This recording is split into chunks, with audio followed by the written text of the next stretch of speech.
low resource settings, and a really interesting, I think, roundtable discussion with a lot of really key players talking about provision of ultrasound and its impact in that context. So please don't rush off at the end of the day. So now we have a session which is picking up a few themes. We're going to look at tubal, non-tubal ectopic pregnancy. We're going to talk about PID, and I think an important talk also on pelvic TB, which of course is highly relevant in some settings. I'd like to introduce my co-chair, Aiga Enabedoso, who is well known to, I'm sure, to many of you, who is particularly well known for setting up really fantastic training schemes in Nigeria, trained at University of Benin.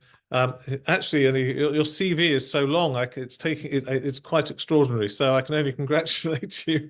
And you're also going to chair today, but I'm also pleased to see that you're speaking about setting up obstetric ultrasound training in a low resource setting later on as well. So look forward to that. I'm going to hand over to you if you wouldn't mind starting a session, and then we'll take it from there, if that's okay with you. Yeah, that's fine. Thanks, Born, for this series of lectures and this program. We're always very excited each year to join in the program. And this year, we're having almost 10,000 participants from all over the world. It once again underscores the importance that we attribute to training. Trainings have become quite difficult to get over here, so we really appreciate this. For this afternoon session, we're having some very important topics. We're still continuing our talk on ectopic pregnancies and some of the other topics that you just talked about. It's time to introduce our very first speaker, Dr. Judith Hearn, who practices gynecology in Amsterdam, in Netherlands. She has deep interest in non-cancerous gynecologic disorders, including uterine masses and uterine abnormalities. She also possesses great experience with ectopic gestations.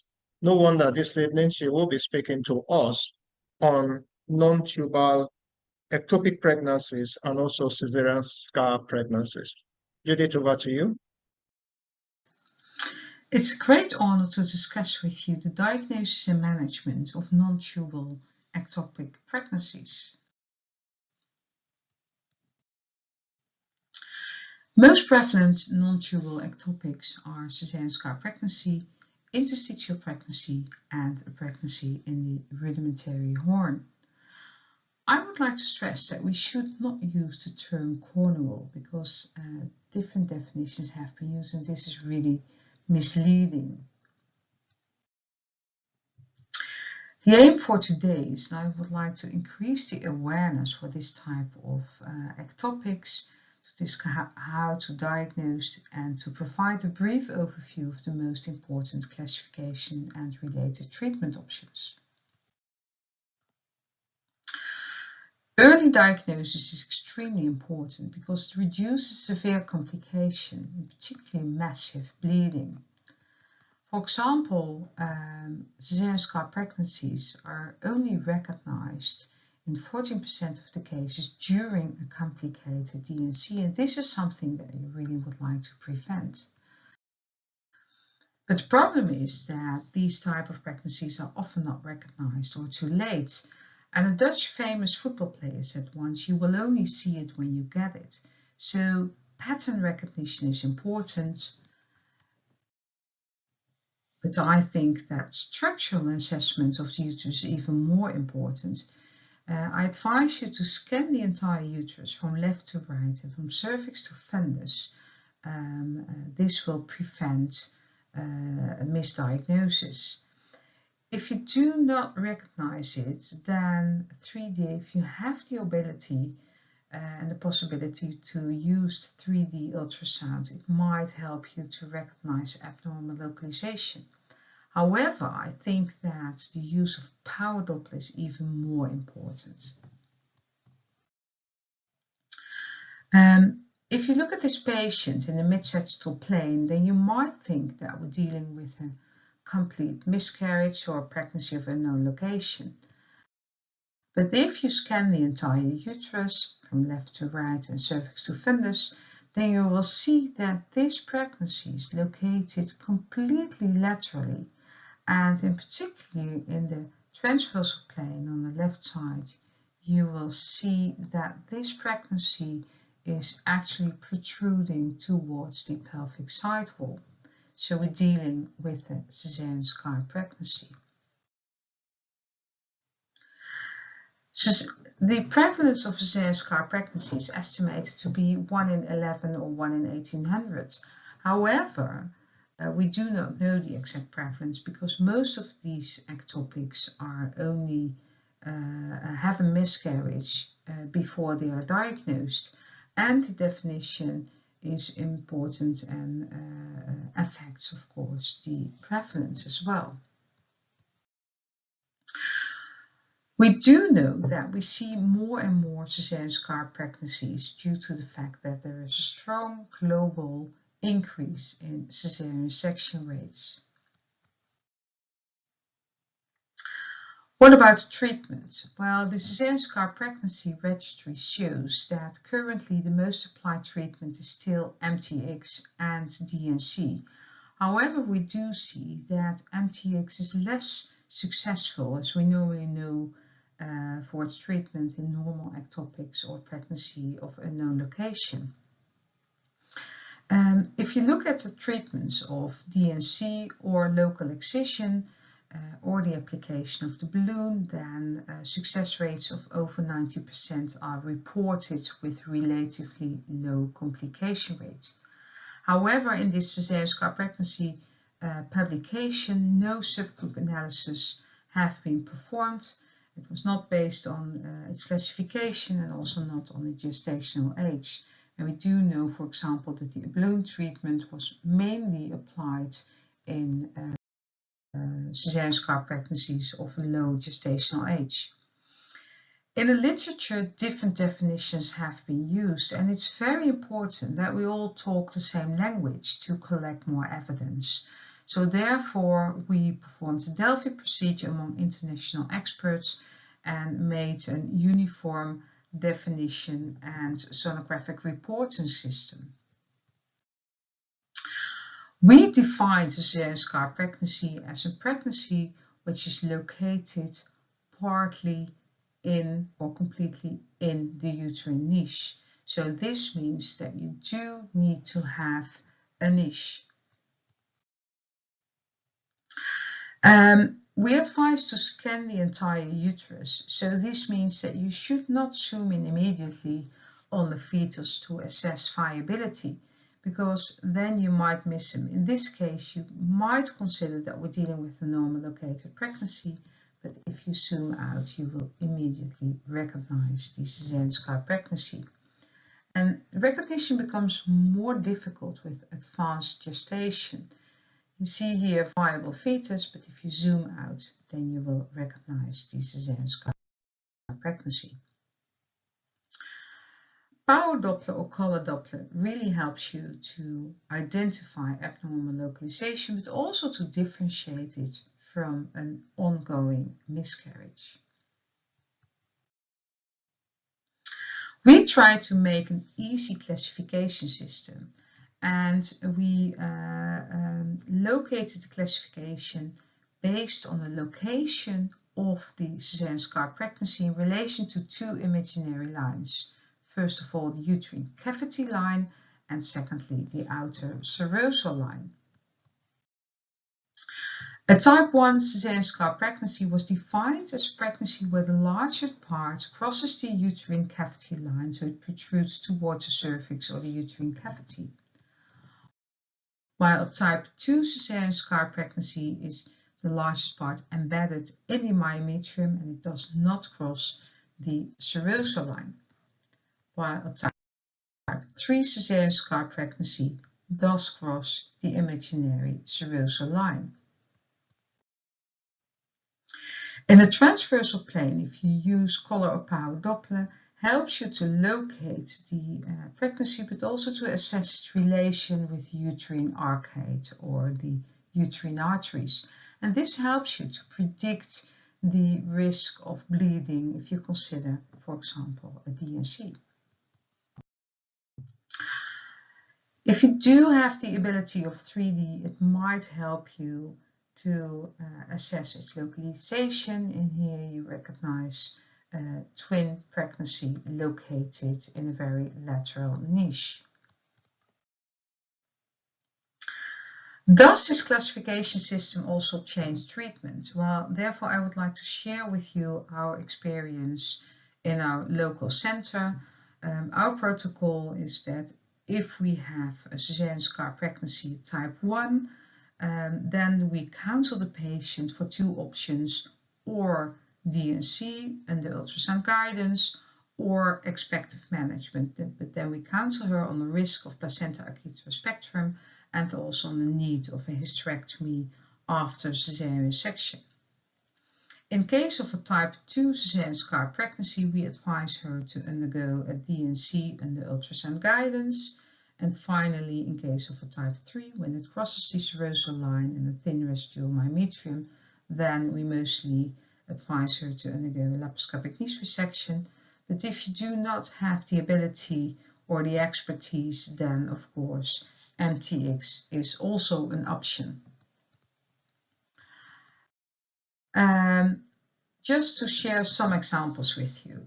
Here you see a patient with a cesarean scar pregnancy. You see the trophoblasts and the vascularization on the anterior parts. The pregnancy does not cross the serosal line and there's no relation with the uterine arteries. So we advised her to undergo DNC, and this went uneventful. Then another example, in the mid-sagittal plane you might think that this is a cesarean scar pregnancy that does not cross the serosal line. However, in the transversal plane you can see that it does cross the serosal line, and indeed during laparoscopy you can see this, and you can imagine that if you perform a DNC in this patient that there is a high risk of a perforation. So we performed a laparoscopic niche resection. Then another example, this patient was referred to our hospital because of pregnancy of unknown location. But if you, in a high HG level, and if you perform power Doppler, then you immediately recognize the localization of a cesarean scar pregnancy, a type 3 cesarean scar pregnancy with enhanced myometrial vascularity.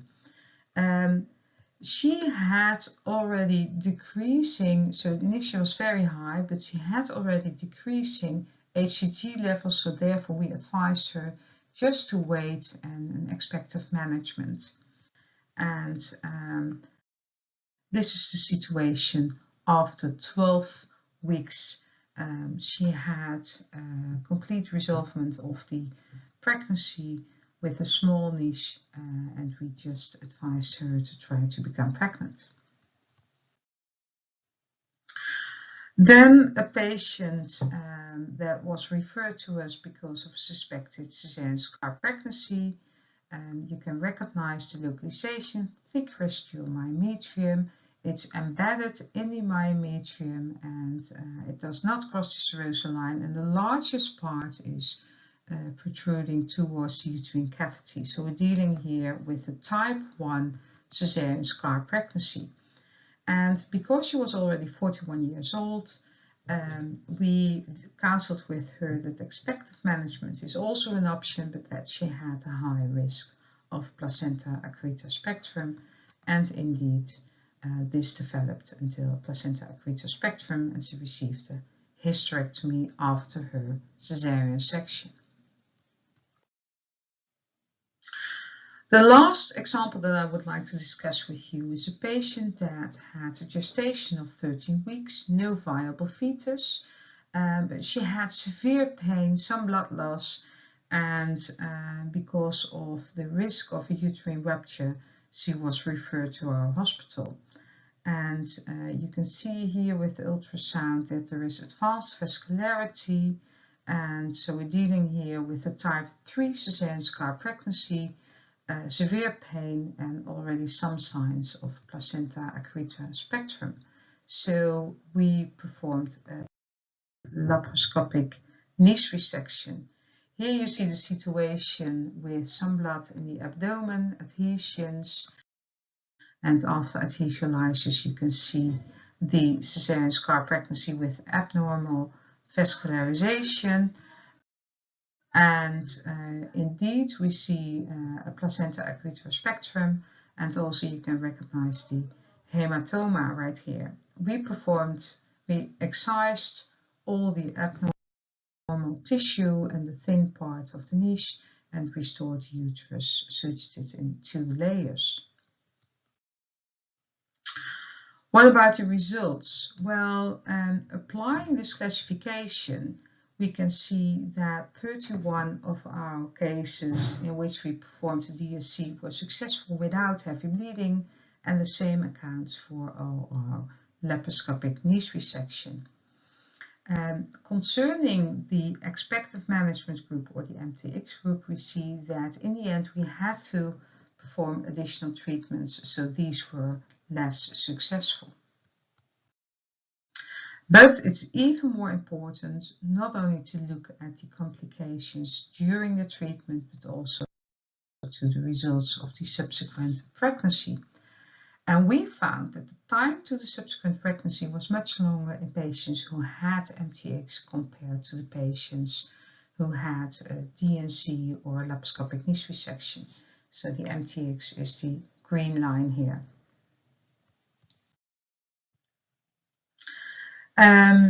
What about the other non-tubal pregnancies? Interstitial pregnancy, which is located in the interstitial part of the fallopian tube, can be subclassified in a complete and an incomplete interstitial pregnancy. A complete interstitial pregnancy is a pregnancy where there's no connection with the endometrium and the pregnancy, and you can recognize just a small part of the myometrium or the interstitial tube. While in case of a partial interstitial pregnancy, then there is some connection with the endometrium and the uterine cavity. Here you see a patient that was referred to our center. She had a DNC in another hospital. They removed some tissue, but they weren't able to reach the pregnancy, and they weren't aware of the fact that we're dealing here with an interstitial pregnancy. So you can see that this pregnancy is mostly embedded in the myometrium, but that there's still very small contact with the uterine cavity, but DNC was not possible. And she had severe pain, and therefore we performed a diagnostic laparoscopy, and you recognize here indeed the ectopic of the interstitial ectopic pregnancy.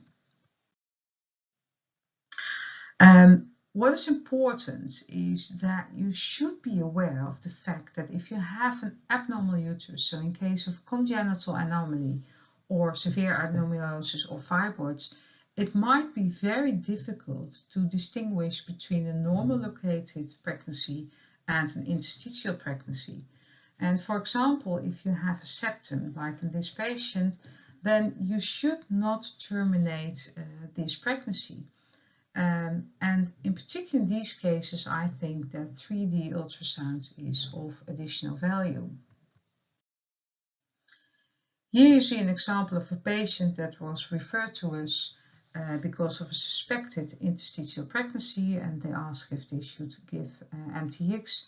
Well, if you look at this image, you can consider and you can imagine that they thought that they were dealing with an interstitial pregnancy. You see some myometrium right here. Here's the uterine cavity. However, if you perform a 3D, then you can recognize that we're dealing with a normal localized pregnancy in a patient with some adenomyosis. The outcomes of non-tubal ectopic pregnancies. In case of an incomplete interstitial pregnancy, then 28% of these rupture, but they may also progress towards the uterine cavity. So what we mostly do is that we wait for 1 week and see how it progresses. In case of a complete interstitial pregnancy, then there's a very high risk of a uterine rupture, and we advise to terminate these pregnancies. And in case of a pregnancy in the rudimentary horn, there's also very high risk of rupture, mostly around 20 weeks, and we also advise to terminate these pregnancies. If we want to terminate a pregnancy, then this is mostly done under ultrasound guidance by D and C in case of an incomplete pregnancy. We perform a laparoscopic uterotomy in case of a complete interstitial pregnancy or local MTX. And finally, rudimentary horn is treated by laparoscopic removal of the uterine horn or MTX if the patients don't want to undergo. Here I just show you two examples of a complete interstitial pregnancy. You can see the myometrium between the pregnancy and the uterine cavity, and these are the images that correspond what we see by laparoscopy.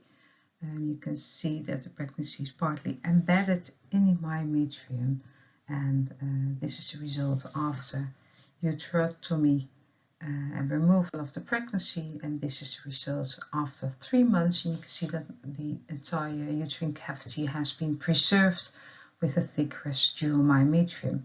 And this is important that we only perform a uterotomy and not a wedge resection, because that will destroy the uterine cavity. So in conclusion, early diagnosis of cesarean scar pregnancy or other non-tubal ectopics is extremely important. So be aware if you scan patients in early pregnancy and scan the entire uterus. Treatment options depend on the classifications, gestational age, vitality and expertise. And I really would like to ask you to use the classifications. This is the only way to collect more evidence which is needed to develop evidence-based guidelines. Thank you very much.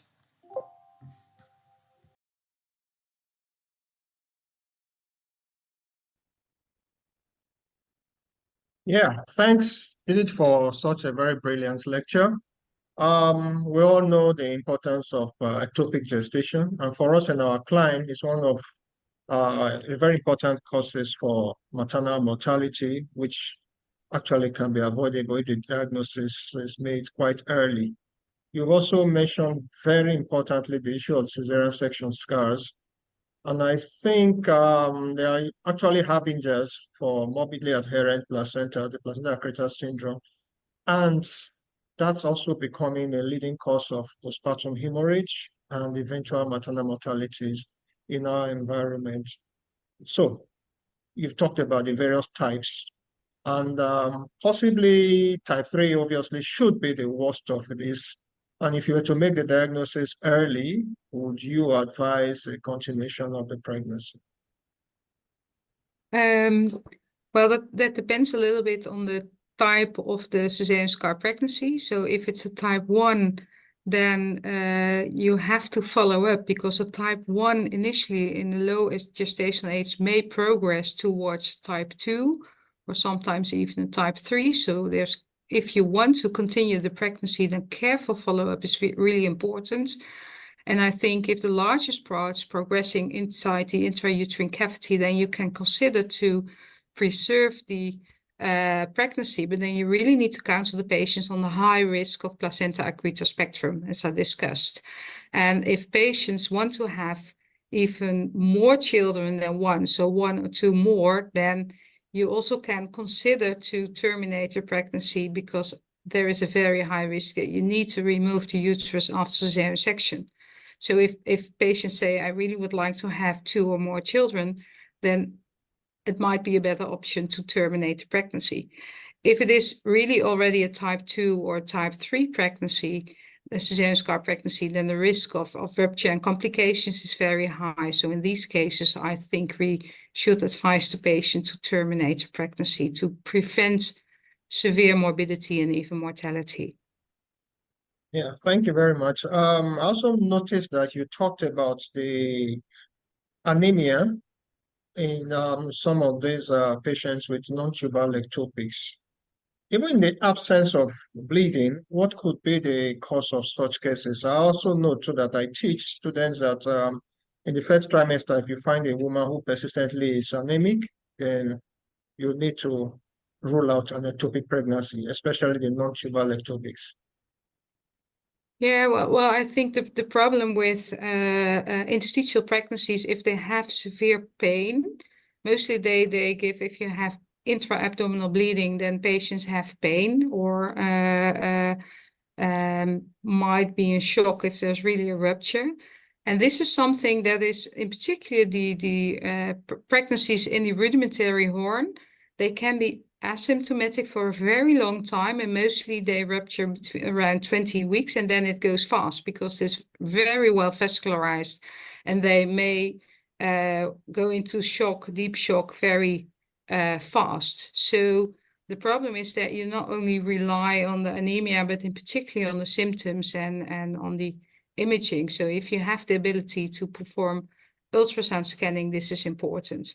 But it might be difficult to differentiate between normal localized pregnancies and interstitial pregnancies, as I discussed. So you need to be sure before you terminate the pregnancy or before you give MTX that it's indeed an ectopic pregnancy and not a normal localized intrauterine pregnancy. So therefore, what Professor Tom Bourne said before you start treatment or giving MTX, you need to be sure that it's a not normal localized pregnancy. And if you have the ability of an expertise center, then it's advised to refer the patient. And the same accounts for a very low localized pregnancy. If you have placentation on the posterior part of the pregnancy, which is not without any trophoblast invasion in the niche or at the anterior parts, then this is a low located pregnancy, and you need to be you should not terminate these pregnancies. Yeah, thank you. Probably the last one will just be an experience recently, especially when you talked about the location of pregnancies, probably in the lower part of the uterus. You know, we have a high incidence of uterine fibroids. I know recently there was a lady who had a very huge fibroid in the lower uterine segment, and she came in early pregnancy at about 5, 6, 7 weeks. And then we did a scan, and we had to search until we found that the pregnancy was, we thought the pregnancy was in the cervix. So actually it felt to the cervical pregnancy because the cervix has been stretched by the low-lying fibroid, actually like a cervical fibroid. And then she needed that pregnancy. It was an assisted reproduction. And then we delayed a little bit, and within 2-3 weeks, we scanned again and found that seemed to actually apparently in the lower segments, but it was within the uterine cavity. So occasionally with lower segment fibroids or masses that stretch out the cervix, there is the risk of a misdiagnosis of an intrauterine pregnancy as being an extrauterine, in this case being a cervical pregnancy. So occasionally such cases, and maybe that still tells us that there is always room for us to have a second look. So once you're unsure, then you could give some extra 2 weeks, 4 weeks, could give you some time to be able to make a better diagnosis. I fully agree. It can be very challenging in uterus with fibroids. Also, if the fibroids are located near to the fallopian tube, or then sometimes it also may be more difficult. But sometimes also the fibroids may induce and block the interstitial part of the tube and may even induce an ectopic or an interstitial. So it's very challenging. I fully agree. And if you're in doubt, we mostly say wait 1 week, come back, and then we follow up and see how it progresses, and then you mostly get more information. That's fine. Thank you very much for this very important one. Tom, you want to take the next one, or I should go ahead? Yes, thank you. I'm glad we finished the pregnancy lectures by coming full circle and saying take care. And sometimes sometimes doing nothing is a good idea, because the last thing anyone wants to do is to terminate a very much wanted pregnancy. And I think that's a really important message to take home. However, we are running slightly late, so thank you also. My thanks as well, Judith, for once again joining one of our meetings. I'm very grateful.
So welcome.